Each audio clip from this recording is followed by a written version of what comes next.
On the 17th of November 2025, the universe experienced a startling moment.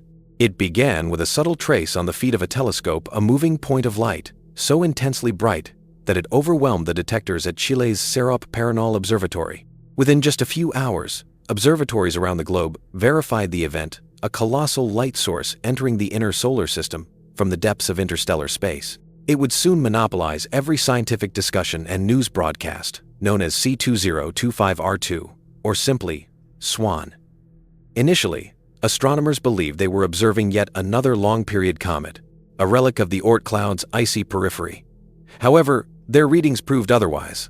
The reflectivity was alarmingly high. The tail extended across 5 full lunar diameters, radiating brightness visible even amid city light pollution. As additional telescopes focused their lenses, a deeper understanding emerged.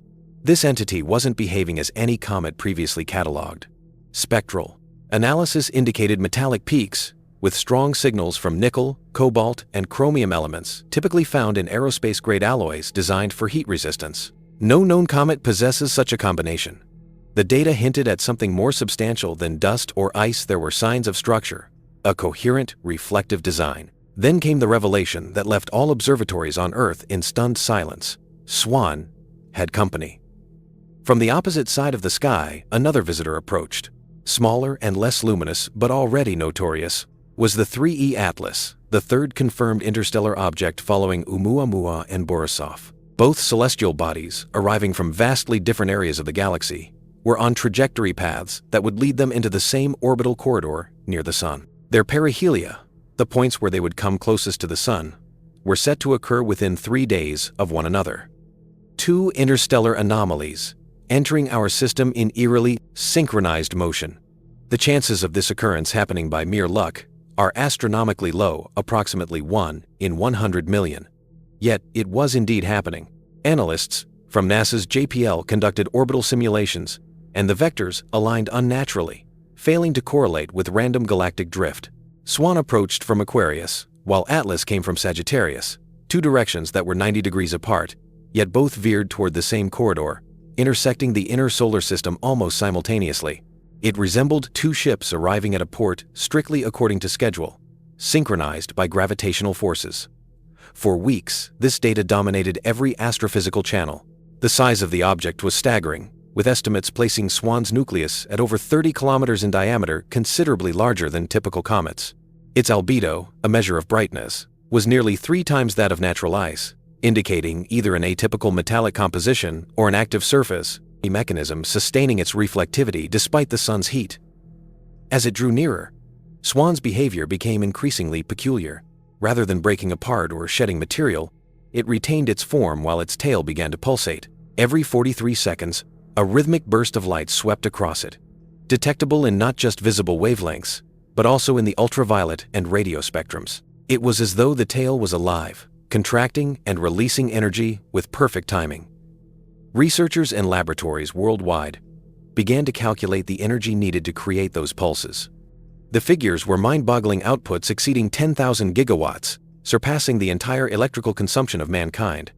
No natural sublimation process could justify such energy. Then came the blackout. From October 8 to October 18, both SWAN and Atlas passed behind the Sun as observed from Earth, entering what astronomers term a solar conjunction, a phase during which observation is impractical due to the Sun's glare. However, this silence felt deliberate. The data feeds from NASA, ESA, and ISRO abruptly ceased. The solar orbiter's feed was restricted, and SOHO's imagery skipped significant intervals. Even amateur astronomers keeping tabs on both objects discovered that online databases suddenly had delayed updates or missing data. When visibility returned, SWAN had brightened by nearly a full magnitude, while Atlas, previously exhibiting a greenish-white hue, now shone a deep electric blue. Something extraordinary had taken place near the Sun, an event no one was permitted to observe. In public statements, NASA representatives deemed it a routine conjunction blackout. However, behind the scenes, independent astronomers speculated on a different theory, that the 2 objects had interacted. Orbital models indicated that during conjunction, the 2 bodies came within less than 50 million kilometers of one another, marking the closest encounter ever recorded between 2 interstellar objects. The likelihood of such proximity, combined with synchronized timing and mirrored approach angles, is nearly zero. Yet, it happened, occurring perfectly during the 10 days when Earth could not observe them. For those deeply engrossed in the dynamics of deep space, randomness no longer seemed a plausible explanation. As Swan re-emerged from the sun's glare, fresh data from the James Webb Telescope unveiled something remarkable. The spectrum exhibited narrow-band emissions, structured and coherent, devoid of thermal activity, not mere reflections, but signals emitting near soft X-ray and gamma frequencies at precise intervals, repeating with mathematical accuracy. Concurrently, radio observatories captured low-frequency modulations echoing those same 43-second intervals from the direction of Swan. The signal was not directed at Earth but seemed targeted toward the Moon, specifically a region near the South Pole, known for its gravitational mass condense anomalies buried deep beneath the lunar crust that have perplexed geophysicists for years. What could an interstellar object be signaling towards the Moon? When analysts mapped the signal vectors, they intersected perfectly with an ancient chain of craters extending across the lunar south. Near the Shackleton region, a site believed to harbor metallic deposits and elevated concentrations of helium-3. To many, it seemed coincidental. To others, it resembled a handshake, a communication between two systems we were never intended to hear. Soon, disturbances began to register worldwide. Magnetometers picked up synchronized pulses aligning with Swan's frequency. Seismographs in South America and Antarctica detected ultra-low frequency vibrations untraceable to tectonic activity. Even migratory creatures, such as whales, birds, and bees, began altering their seasonal routes, as if responding to a signal beyond human perception. The phenomenon was unmistakably global. Every 43 seconds, an imperceptible pulse rippled through the magnetosphere, faint yet persistent, a resonance of something vast, moving beyond our atmosphere. At Harvard, astrophysicist Avi Loeb, leading the Galileo project, publicly cautioned that the data surrounding both Swan and Atlas should not be overlooked. Known for his assertion that Oumuamua could have been artificial, Loeb urged for the full release of raw images from NASA's Solar Orbiter and SOHO missions. "We cannot afford to filter our interpretation through what we wish to be true," he stated. "If the data undermines our models, we must adapt our models." Yet, the images never emerged. Multiple insiders disclosed that NASA's image processing teams had been reassigned, and requests for release were pending review, citing the potential risk of misinterpretation. When the government resumed operations after the October data blackout, no new findings were published. In the absence of transparency, private researchers filled the gap. The Abot Tracker Collective in Spain, the Southern Skies Network in Chile, and the Citizen Astronomers Guild in Australia calibrated their instruments to independently reconstruct Swan's trajectory. What they uncovered stunned even the skeptics. Swan's trajectory was subtly shifting not in random drift, but in a controlled manner, as if executing microcorrections to stay aligned with Atlas. Each adjustment corresponded with a brightness change in Atlas, indicating communication or coordination. By late November, scientists began to refer to the two entities, not as individual bodies, but as a dual system. In terms of orbital dynamics, they exhibited behavior akin to two bodies sharing a common guidance network, one massive and slow, the other smaller and agile. Some hypothesized that Atlas functioned as a scout, surveying gravitational conditions ahead of Swan's journey, relaying data through the emissions now detected across the electromagnetic spectrum. Others took it further, suggesting that what we were witnessing wasn't merely an interstellar traverse, but a rendezvous. As researchers continued to probe deeper, a disconcerting historical pattern emerged. Swan's calculated orbital period, around 22,500 years, aligned nearly perfectly with the conclusion of the last ice age approximately 22,000 years ago. Archaeologists revisited the ancient temple complex of Göbekli Tepe in Turkey. Its stone pillars, adorned with carvings of celestial bodies, twin orbs, and radiating tails. Imagery some interpreted as ancient representations of comets. One pillar, known as the Vulture Stone, encodes a star map reflective of the night sky around 10,950 BCE, coinciding with the last time Swan would have passed near Earth. Could our ancestors have witnessed this magnificent spectacle? A glowing fortification traversing the cosmos and recorded it in myth? If true, Swan's return was not random. It is cyclical, predictable, perhaps even deliberate. Meanwhile, whispers of classified missions began surfacing.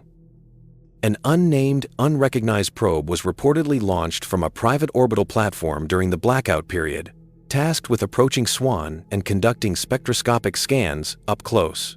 The probe's signal vanished at a distance of 1.1 million kilometers, with the final transmission capturing a distorted image and echo of itself mirrored back, followed by total radio silence. Engineers labeled it an energy wall, resembling a structured electromagnetic field akin to a Faraday lattice, capable of absorbing or deflecting incoming radiation. If verified, it would imply that SWAN is not merely a passive object, but exhibits awareness.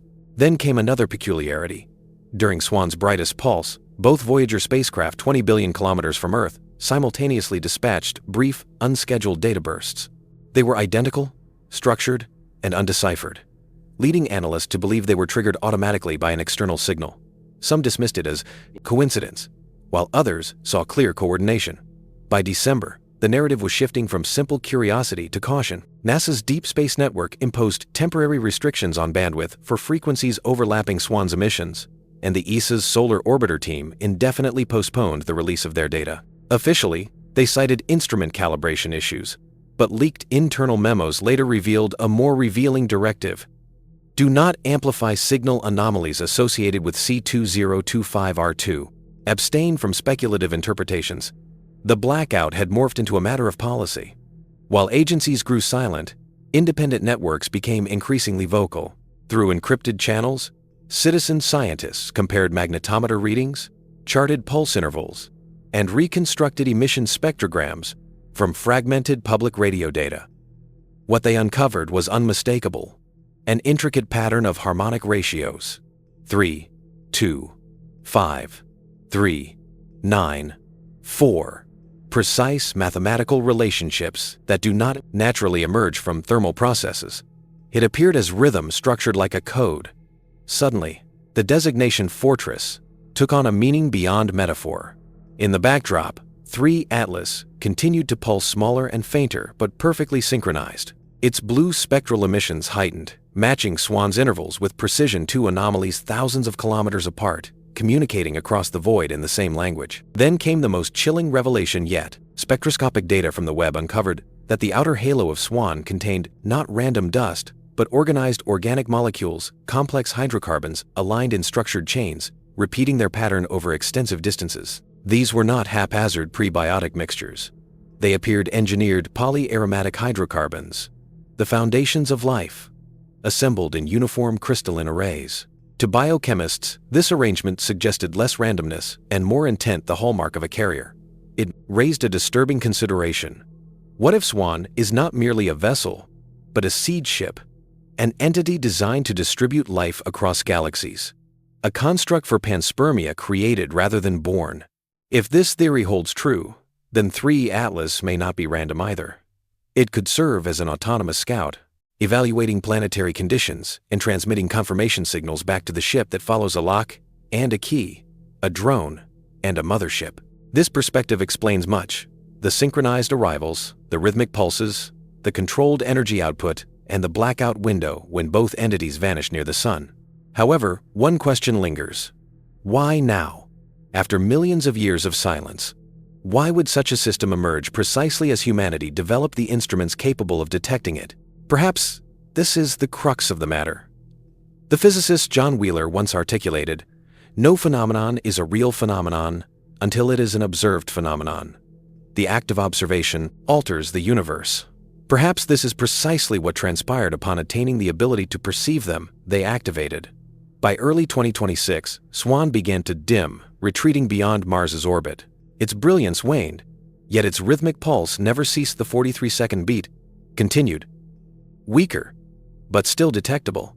As it drifted outward, the magnetic field of Earth stabilized, animal migrations returned to normal, and seismic anomalies subsided.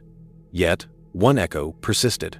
Every 43 seconds, the Voyagers, both of them, transmitted faint reverberations, a heartbeat across the abyss. The deeper one investigates, the clearer it becomes. SWAN and 3 Atlas are not mere cosmic accidents. They represent a system deliberate and patient, and we have only just begun to recognize it. The Sun, previously viewed as the heart of our solar system, may not merely serve as a gravitational center.